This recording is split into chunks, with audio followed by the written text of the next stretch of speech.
علیک یا رسول اللہ وسلم علیک یا۔ تو اللہ تبارک و تعالی نبی کریم صلی اللہ علیہ وسلم اللہ تعالیٰ کے محبوب ہیں، اور محبوب دیے نہیں جاتے، لیکن اللہ تعالیٰ نے اپنا محبوب ہمیں دے کر ہم پر احسان کیا تھا۔ تو یہ وجہ پہلی وجہ تھی۔ دوسری وجہ کیا ہے؟ آئیے آپ جانتے ہیں کہ ہر انسان نے یہ فانی دنیا چھوڑ کر چلے جانا ہے۔ اللہ تبارک و تعالیٰ قرآن پاک میں ارشاد فرماتا ہے کل نفس ذائقۃ الموت، کہ ہر جاندار نے موت کا ذائقہ چکھنا ہے۔ اسی طرح اللہ تعالیٰ قرآن پاک میں ارشاد فرماتا ہے قل ان الموت الذی تفرون منہ فانہ ملاقیکم، کہ اے محبوب صلی اللہ علیہ وسلم آپ فرما دیجئے کہ جس موت سے تم بھاگتے ہو یہ موت تم سے ضرور آ کر ملاقات کرے گی۔ اسی طرح اللہ تعالیٰ قرآن پاک میں ارشاد فرماتا ہے کل من علیہا فان ویبقی وجہ ربک ذی الجلال والاکرام، جو زمین پر ہے سب کو فنا ہونا ہے، اور تمہارے رب کی ذات جو ہے وہ صاحب جلال و عظمت ہے، وہ باقی رہے گی۔ تو حضرات گرامی توجہ چاہوں گا، سب کو فنا ہے، سب نے آخر ایک دن مرنا ہے۔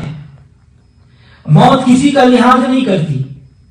درازی عمر میں حضرت نوح علیہ السلام ہو موت آئے گی، رضا جوئی میں حضرت ابراہیم علیہ السلام ہو موت آئے گی، خاموشی میں حضرت زکریا علیہ السلام ہو موت آئے گی، غربت میں حضرت یحییٰ علیہ السلام ہو موت آئے گی، حسن و جمال میں حضرت یوسف علیہ السلام ہو موت آئے گی، گریہ وزاری میں حضرت یعقوب علیہ السلام ہو موت آئے گی، سلطنت اور حکومت میں حضرت سلیمان علیہ السلام ہو موت آئے گی، خوش آوازی میں حضرت داؤد علیہ السلام ہو موت آئے گی، صدق اور صفا میں حضرت سیدنا صدیق اکبر ہو موت آئے گی، عدالت میں سیدنا فاروق اعظم ہو موت آئے گی، حیا میں حضرت عثمان غنی ہو موت آئے گی، شجاعت میں علی مرتضیٰ ہو تو موت آئے گی، فلسفہ میں امام غزالی ہو موت ضرور آئے گی، فقہ میں امام اعظم ہو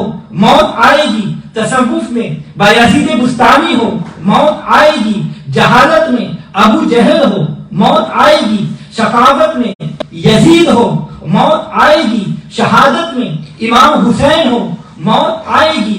موت ہر ایک کو آنی ہے، ارے کوئی انسان ایسا نہیں جس نے ہمیشہ اس دنیا میں رہنا ہو۔ ایک بزرگ فرماتے ہیں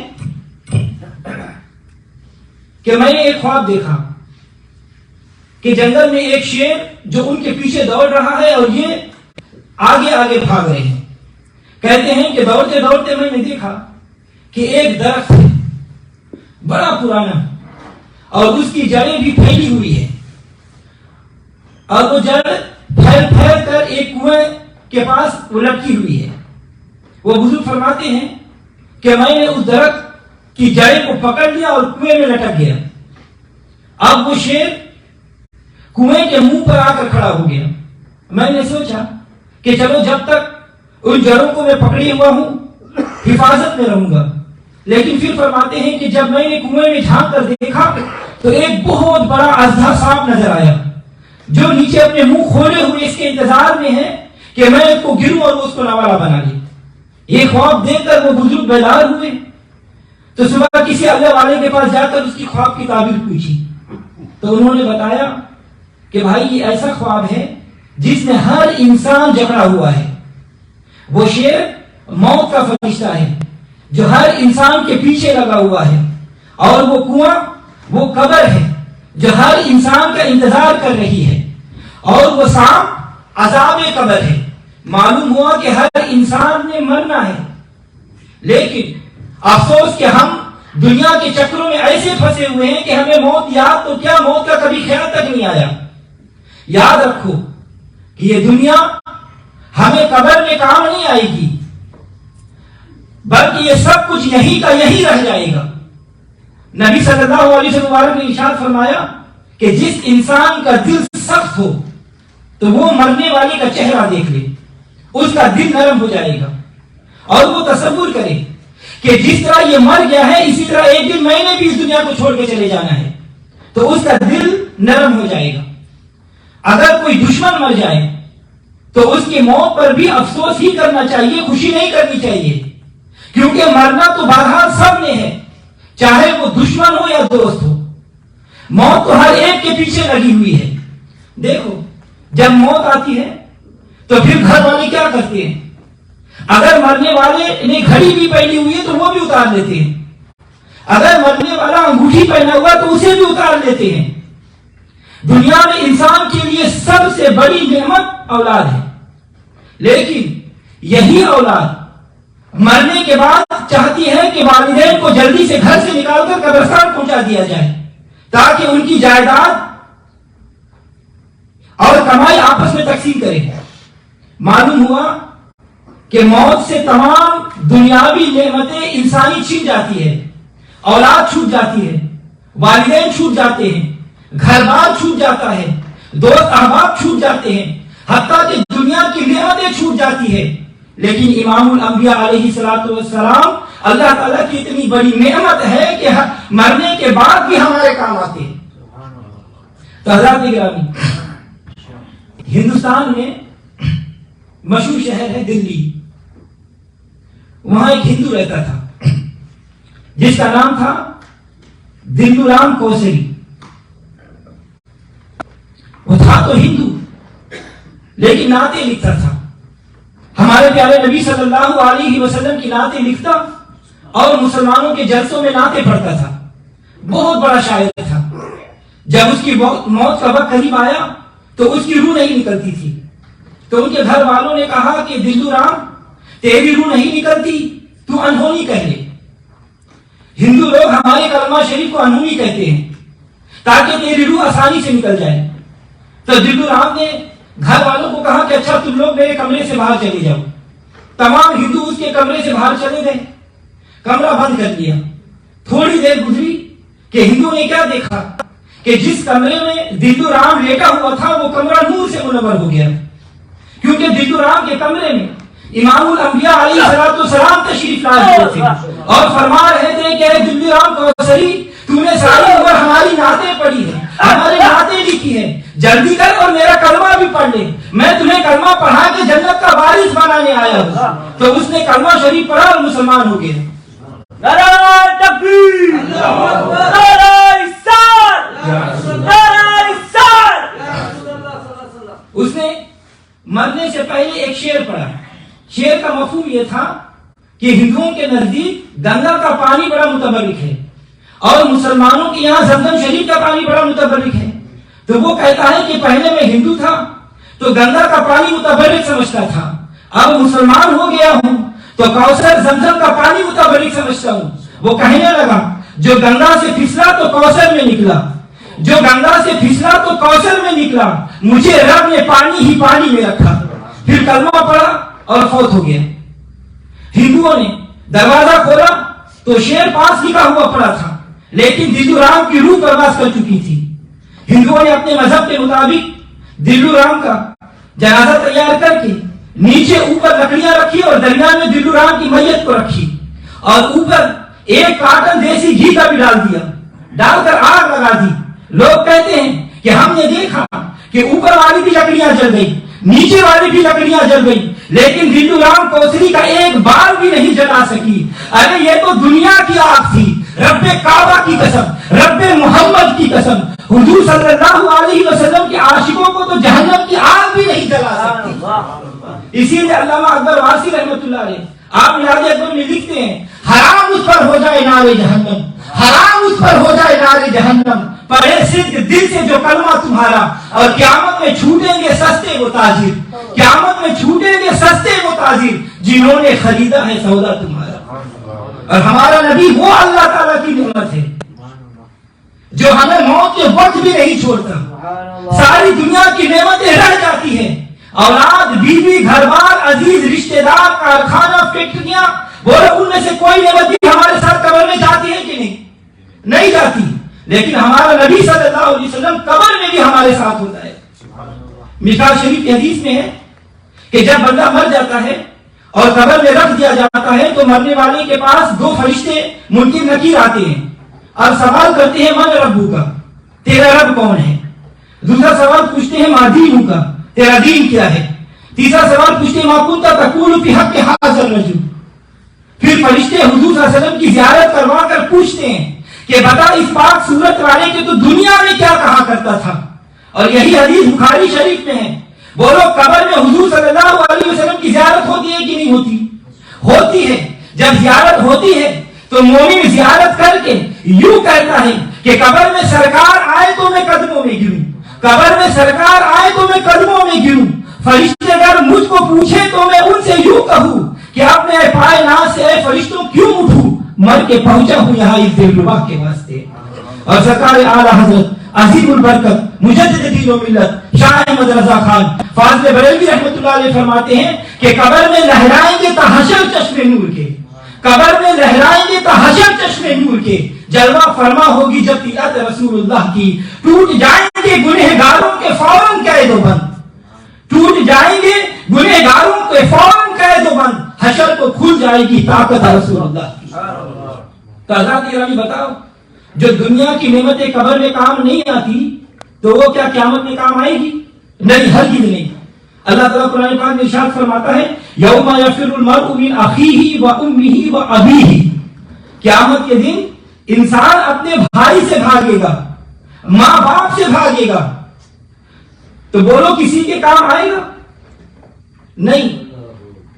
انسان دنیا میں اپنی بیوی سے، اپنی اولاد سے بڑی محبت کرتا ہے، ہر جائز و ناجائز خواہش پوری کرتا ہے، لیکن کل یہی بیوی کہے گی کہ اے میرے سرتاج، دنیا میں تم میرے لیے بڑی اچھی زندگی گزاری تھی، آج بھی مہربانی کرو اور ایک نیکی دے دو۔ خاوند کہے گا کہ بیگم یہ دنیا نہیں، یہ قیامت ہے، یہ دنیا کا دربار نہیں، یہ اللہ تبارک و تعالیٰ کا دربار ہے، اگر میں ایک نیکی تمہیں دے دوں تو میرا کیا بنے گا؟ جا کسی جگہ سے اور تلاش کرو، نیکی میں نہیں دے سکتا، میں خود پریشان ہوں، میرا کیا بنے گا؟ تو حضرات گرامی، دنیا کی کوئی نعمت ہمیں قیامت میں کام نہیں آئے گی، لیکن ہمارا محسن نبی کریم صلی اللہ علیہ وسلم اللہ تعالیٰ کی وہ عظیم نعمت ہے کہ قیامت میں بھی کام آئے گی۔ سارے نبی قیامت میں نفسی نفسی پکاریں گے اور میرے آقا علیہ الصلوۃ والسلام امتی امتی فرمائیں گے، کبھی حشر کے میدان میں، کبھی پل صراط میں، کبھی عدل کے ترازو کے پاس، کبھی حوض کوثر کے پاس، کبھی جنت کی چوکٹ کے پاس، کبھی رب کے دربار میں، غرض کے حشر میں جدھر دیکھیں گے نبی کریم صلی اللہ علیہ وسلم اپنی امت کو بخشوانے کے فکر میں مصروف ہوگا کہ کسی طرح میری امت بخشی جائے۔ قربان جاؤں حضور صلی اللہ علیہ وسلم کے نارائن پاک پر، جن کو اللہ تعالیٰ نے دین و دنیا حشر کا عظیم ترین انعام بنا کر معبود فرمایا۔ تو حضرات گرامی، یہ تھی دوسری وجہ۔ اب تیسری وجہ کیا ہے؟ دیکھیے، احسان جتلانے کی تیسری وجہ یہ ہے کہ نبی کریم صلی اللہ علیہ وسلم حقیقت میں اللہ تعالیٰ کے نور ہے۔ کیا ہے؟ حقیقت میں اللہ تعالیٰ کے نور ہے، نور ہی نہیں بلکہ نور علی نور ہے۔ لیکن اللہ تعالیٰ نے مسلمانوں پر کتنا احسان فرمایا، اللہ تعالیٰ نے مومنوں پر کتنا انعام فرمایا کہ اپنے نوری رسول کو، اپنی نوری نبی کو، اپنے نوری پیغمبر کو، اپنے نوری حبیب صلی اللہ علیہ وسلم کو جب اس کائنات زمین پر معبود فرمایا تو اسی نور حبیب کو جامع بشریت، لباس بشریت میں معبود فرمایا۔ لباس بشری میں اپنے محبوب کو اگر اللہ تبارک و تعالی نہ معبود فرماتا تو کوئی انسان حضور صلی اللہ علیہ وسلم کا نہ دیدار کر سکتا اور نہ ہی آپ سے کوئی فیض حاصل کر سکتا، اور نہ ہی عرب کے بھٹکے ہوئے انسان دنیا انسانیت کے لیے رہبر کے طور پر سامنے آتے، بلکہ حضور صلی اللہ علیہ وسلم اگر اپنی نوری صورت میں تشریف لاتا تو رب کعبہ کی قسم، رب محمد کی قسم، ابو بکر صدیق نہ بنتے، عمر فاروق اعظم نہ بنتے، عثمان ذوالنورین نہ بنتے، علی شیر خدا نہ بنتے، بلال مؤذنوں کا سردار نہ بنتے، حسین شہیدوں کے سردار نہ بنتے، عبد القادر جیلانی ولیوں کے پیشوا نہ بنتے۔ یہ سب صدقہ ہے محبوب کریم صلی اللہ علیہ وسلم کی بشریت کا۔ لیکن افسوس کہ بعض لوگوں نے نبی صلی اللہ علیہ وسلم کی ظاہری بشری لباس کو دیکھ کر حقیقت محمدی صلی اللہ علیہ وسلم کو نہیں پہچانا. ایسے ہی جیسے چوروں نے محمود غزنوی رحمۃ اللہ علیہ کو سادے لباس میں دیکھ کر اپنا جیسا سمجھ لیا. مولانا جلال الدین رومی رحمۃ اللہ علیہ، مولانا روم رحمۃ اللہ علیہ مثنوی شریف میں محمود غزنوی رحمۃ اللہ علیہ اور چوروں کے واقعات کو بڑے اچھے انداز میں بیان کرتے ہیں. مولانا روم رحمۃ اللہ علیہ فرماتے ہیں کہ سلطان محمود غزنوی رحمۃ اللہ علیہ کی عادت مبارکہ تھی کہ وہ رات کو اپنا بھیس بدل کر اپنے شہر کی گشت فرمایا کرتے تھے. ساری دنیا سو جاتی لیکن یہ مرد کلندر فاروق اعظم رضی اللہ تعالیٰ عنہ کی سنت کو تازہ کرنے کے لیے پوری رات جاگا کرتا. ایک رات محمود غزنوی اپنی عادت کے مطابق اپنا بھیس بدل کر شہر میں گشت کر رہے تھے کہ آپ نے شہر کے ایک کونے پر چند چوروں کو دیکھا جو آپس میں چوری کے سلسلے میں مشورے کر رہے تھے کہ کس کے گھر آج ڈاکہ ڈالا جائے. اچانک ان کی نظر سلطان محمود غزنوی رحمۃ اللہ علیہ پر پڑی تو وہ بھاگنے لگے. تو سلطان محمود غزنوی رحمۃ اللہ علیہ نے دیکھا یہ تو ہاتھ سے نکل جائے گا، تو آپ نے دور سے فرمایا کہ اے اللہ کے بندوں ٹھہرو، انا بشر مثلکم. چوروں نے جب یہ آواز سنی تو وہ انا بشر مثلکم کا یہی معنی سمجھ بیٹھے کہ یہ بھی کوئی ہماری جیسا چور ہے. چنانچہ وہ اس غلط ترجمہ پر مطمئن ہو کر رہ گئے، رک گئے. ادھر سلطان محمود بھی تشریف لے آئے کہ دیکھا کہ وہ چار چور ہیں. سلطان نے ان سے پوچھا کہ بھائی تم مجھے دیکھ کر بھاگے کیوں تھے؟ وہ بولے کہ ہم نے سمجھا کہ کوئی سپاہی ہے یا کوئی چوکیدار ہے، اس لیے ہم نے بھاگنے کی کوشش کی.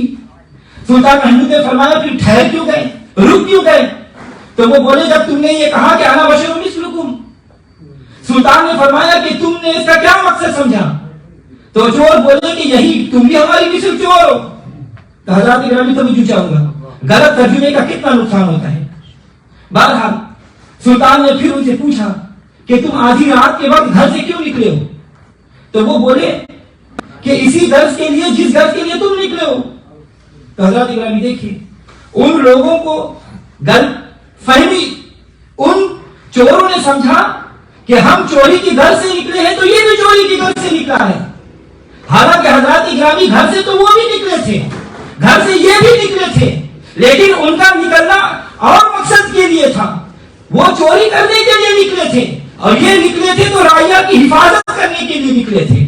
بالکل اسی طرح ہم بھی کھاتے پیتے ہیں اور ہمارے نبی صلی اللہ علیہ وسلم نے بھی کھایا، لیکن ہمارے کھانے کا مقصد اور ہے اور حضور صلی اللہ علیہ وسلم کے کھانے کا مقصد اور ہے. ہم کھاتے ہیں پیتے ہیں جینے کے لیے. حضور صلی اللہ علیہ وسلم مبارک نے کھایا پیا ہم کو کھانا پینا سکھانے کے لیے. ہم نہ کھائے پیے تو مر جائے، اور حضور صلی اللہ علیہ وسلم نہ کھائے پیے، اگر نہ کھاتے پیتے تو ہم پر یہ کھانا پینا جائز کیسے ہوتا؟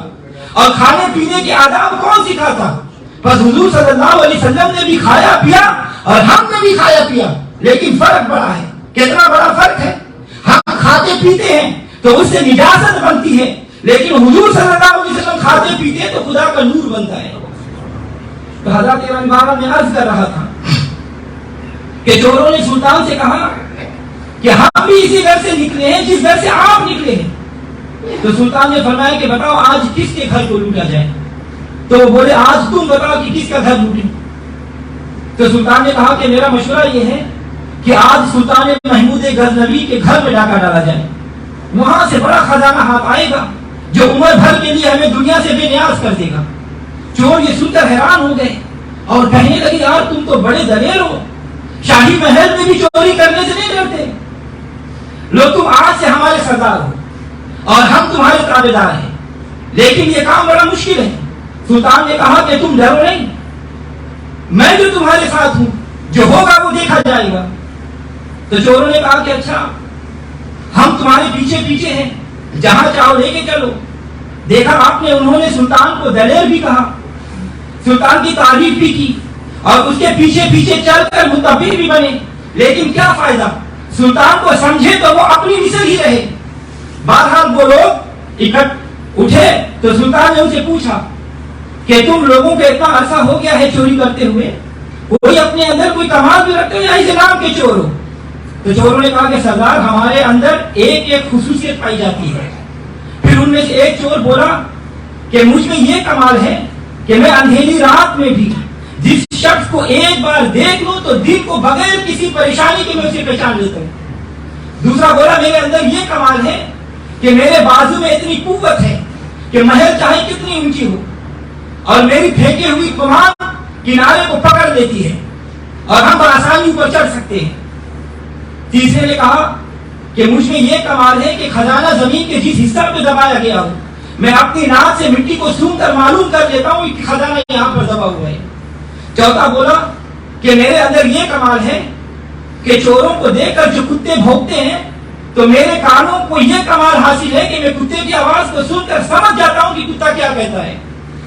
اب ان چاروں چوروں نے سلطان سے کہا کہ سردار آپ کا کیا کمال ہے؟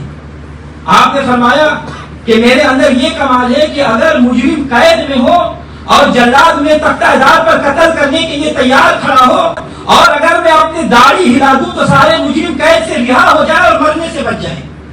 سبحان اللہ, کیا بات فرمائی, اللہ اکبر. بالکل اسی طرح کل قیامت کے دن جب گنہگار گرفت میں آ جائیں گے تو میرا آقا علیہ الصلوۃ والسلام اپنی محروم امت کو قید میں دیکھے گا تو اپنی داڑھی مبارک اللہ تعالیٰ کی بارگاہ میں شفاعت کے لیے ہلائے گا تو تمام گنہگاروں کی سزائیں جزائیں میں تبدیل ہو جائے گی, جہنم کے بدلے جنت مل جائے گی انشاءاللہ. تو چوروں نے جب سلطان کا یہ کمال سنا تو سب نے ایک زبان ہو کر کہا واہ کیا کمال ہے, واقعی تمہارا کمال سب سے بڑا کمال ہے, اسی لیے ہم نے تمہاری سرداری کو متفقہ طور پر قبول کر لیا ہے اور تیرا وجود ہماری رہائی کا ضامن ہوگا. اب سب آگے چلے. راستے میں ایک کتے نے انہیں دیکھ کر بھونکنا شروع کر دیا. وہ چور جسے کتے کی آواز سمجھنے کا کمال حاصل تھا اس سے پوچھنے لگے کہ بتا یہ کتا کیا کہہ رہا ہے. تو وہ بولا کہ بھائیو جو کچھ کتا کہہ رہا ہے میں خود بڑا حیران ہوں کہ یہ کیا کہہ رہا ہے. تم بھی سنو گے تو یقین نہیں کرو گے, مگر خدا کی قسم کتا جو کچھ کہہ رہا ہے میں سمجھ رہا ہوں. وہ بولے بتاؤ تو صحیح کتا کیا کہہ رہا ہے. اس نے کہا کہ سنو یہ کہتا ہے کہ ان 5 میں خود بادشاہ بھی موجود ہے. سارے ہنسنے لگے اور بولے بے وقوف کہاں بادشاہ اور کہاں ہم, یہ کیسے ہو سکتا ہے. اس نے کہا کہ ہنسو یا مجھے بے وقوف کہو, بہرحال کتا یہی کہہ رہا ہے جو میں نے تمہیں بتا دیا. تو ان 5 میں بادشاہ بھی موجود ہے. تو ان سب نے کہا کہ ممکن ہے کہ کتے کا مقصد یہ ہو کہ یہ شاہی خزانے کو لوٹنے جا رہے ہیں, 5 میں ایک کل یا کل سب بادشاہ ہوں گے. وہ بولا تم جو مرضی تعبیر کرو جو مرضی سمجھو مگر کتا یہی کہہ رہا ہے جو میں نے تمہیں بتا دیا. آگے بڑھے تو شاہی محل کے پاس پہنچ کر رسی پھینکنے والے نے رسی پھینکی اور سب اوپر چڑھ گئے. اب سونگنے والے نے سونگ کر شاہی محل کا جتنا بھی خزانہ تھا معلوم کر لیا. خزانہ لوٹ کر اور اسی رسی کے ذریعے وہ محل سے باہر آ گئے اور شہر کے باہر کسی ویران جگہ پر بیٹھ کر خزانہ تقسیم کرنے لگے. سلطان محمود نے کہا کہ دیکھو تم مجھے سردار تو تسلیم کر چکے ہو, میری بات سنو اور مانو اور فی الحال یہ خزانے کی تقسیم ہم روک دیتے ہیں, کیونکہ اگر خزانہ تقسیم کر کے ہم اپنے اپنے حصے کا مال اپنے اپنے گھروں کو لے گئے تو جب صبح کو شاہی خزانے کی چوری کا پتہ چلا تو ممکن ہے کہ بادشاہ چور پکڑنے کی جو تدابیر اختیار کرے ان میں ایک تدبیر یہ بھی ہو سکتی ہے کہ سارے شہر کی تلاشی دی جائے تاکہ چور اگر شہر ہی میں ہو تو ان کے گھر میں مال برآمد ہو سکے اور وہ پکڑے جا سکے. ہم اگر اپنا حصہ گھر میں لے گئے تو بہت ممکن ہے کہ کل ہم پکڑے جائیں گے, اس میں کچھ دن صبر کرو اور خزانہ یہی زمین پر کھود کر ہم دفن کر دیتے ہیں اور پھر اس کو کھود کر آپس میں تقسیم کر لیں گے. سب نے کہا کہ یہ بات تو بالکل ٹھیک ہے. سلطان نے کہا کہ ذرا اپنے اپنے گھر کے پتہ ہمیں دے دو تاکہ تقسیم خزانے کے وقت میں تلاش کرنے میں مشکل نہ پیش آئے. سب نے اپنے اپنے پتہ سلطان محمود کو دے دیے اور پھر اپنے گھروں کو چلے گئے. صبح سلطان محمود اٹھتے ہی پولیس والوں کو وہ چاروں پتے دے دیے اور چاروں کو گرفتار کر لیا گیا. وہ چاروں چور حیران تھے کہ ہماری مخبری کس نے کی, ہم کیسے پکڑے گئے, ہم چاروں تو پکڑے گئے مگر ہمارا سردار گرفتار نہیں ہوا, یہ کیا چکر ہے. عدالت میں پیش ہوئے تو شاہی مجرم ہونے کے بنا پر انہیں پھانسی کا حکم سنا دیا گیا. اب وہ تو بہت گھبرائے اور اپنے سردار کو یاد کر کے اور پھر پریشان ہوئے کہ اب وہ تو سارے خزانے کا خود ہی مالک بن بیٹھے گا. جب ان کی سزائے موت کا وقت قریب آیا تو جلاد ان چوروں کو تختہ دار پر لے جانے لگا. سلطان محمود غزنوی نے حکم دیا کہ ان چاروں چوروں کو میرے حضور پیش کرو تاکہ یہ اپنی آخری خواہش بھی ہمیں بتا سکے اور ہم اس کو پورا کر سکے. چاروں چور سلطان محمود کے دربار میں سر جھکائے حاضر ہو گئے. سلطان نے تاج شاہی لباس پہنا ہوا تھا اور بڑے دبدبے کے ساتھ تخت پر رونق افروز تھا. وہ چور جسے یہ کمال حاصل تھا کہ اندھیرے رات میں جسے ایک بار دیکھ لے وہ صبح بغیر پریشانی کے اسے پہچان لیتا ہے. تو اس نے غور سے سلطان کے چہرے کو دیکھا تو پہچان گیا اور دوسرے ساتھی کے کان میں کہنے لگا ارے رات کو کتا سچ کہہ رہا تھا اور ان پانچوں میں بادشاہ بھی ہے. یہ سامنے جو تخت میں بیٹھا ہے یہی تو ہے جو ہمارے ساتھ تھا. ساتھی نے کہا ارے بے وقوف کیا بکتے ہو. رات کو ایک نے کتے کی زبان کا غلط ترجمہ کیا اس کو چور بنا دیا اور بادشاہ کو چور تم کہہ رہے ہو. تو بادشاہ نے کہا کہ آپ اس میں کیا باتیں کر رہے ہیں. تو رات کو پہچاننے والے چور نے آگے بڑھا اور کہا کہ سردار اب اپنی داڑھی کب ہلاؤ گے. کیا اس وقت جب ہم پھانسی پر لٹکا دیے جائیں گے. سردار ہم نے اپنے اپنے کمال دکھا دیے اب آپ بھی اپنا کمال دکھائیں اور ہمیں پھانسی سے نجات دلوائے. سلطان محمود غزنوی رحمۃ اللہ علیہ سن کر مسکرا پڑے اور فرمایا کہ پہچان گئے ہو. وہ بولا کہ ہاں حضور پہچان گئے. باقی رات کو آپ ہمارے ساتھ تھے ہم میں حاضر و ناظر تھے مگر ہم نے آپ کو نہیں سمجھا. سلطان محمود نے فرمایا لو میں اپنی داڑھی ہلاتا ہوں جاؤ تم سب آزاد ہو. وہ سارے چور سلطان کے قدموں میں جھک گئے سچی توبہ کر کے اللہ تبارک و تعالیٰ کے ولی بن گئے. تو حضرات گرامی توجہ چاہوں گا ذرا سوچو اگر رات کو سلطان محمود غزنوی اپنی اصلی شکل میں آتا اور نہ ان سے یوں کہتا کہ انا بشر مثلکم تو اس صورت میں کیا چور وہیں بیٹھے رہتے؟ ہرگز نہیں. وہ بھاگ جاتے اور کبھی چوری ترک کرنے کا موقع بھی نہیں ملتا. سلطان نے ان پر کرم کیا اور زبان سے کہا انا بشر مثلکم. پھر رات بھر ان میں موجود بھی رہے.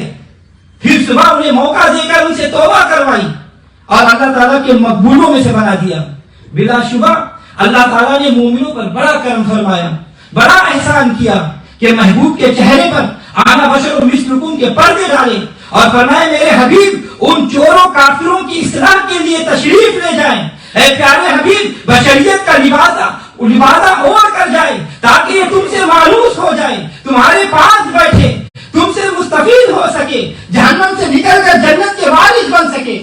اسی لیے اللہ تبارک و تعالیٰ نے فرمایا لقد من اللہ علی المؤمنین. البتہ تحقیق اللہ تعالیٰ نے مومنوں پر احسان فرمایا. اللہ تبارک و تعالیٰ کی بارگاہ میں دعا ہے کہ اللہ تبارک و تعالیٰ ہمیں اس نعمت عظمیٰ کی قدر کرنے کی توفیق عطا فرمائے اور محبوب صلی اللہ علیہ وسلم کے نقش قدم پر چلنے کی توفیق عطا فرمائے.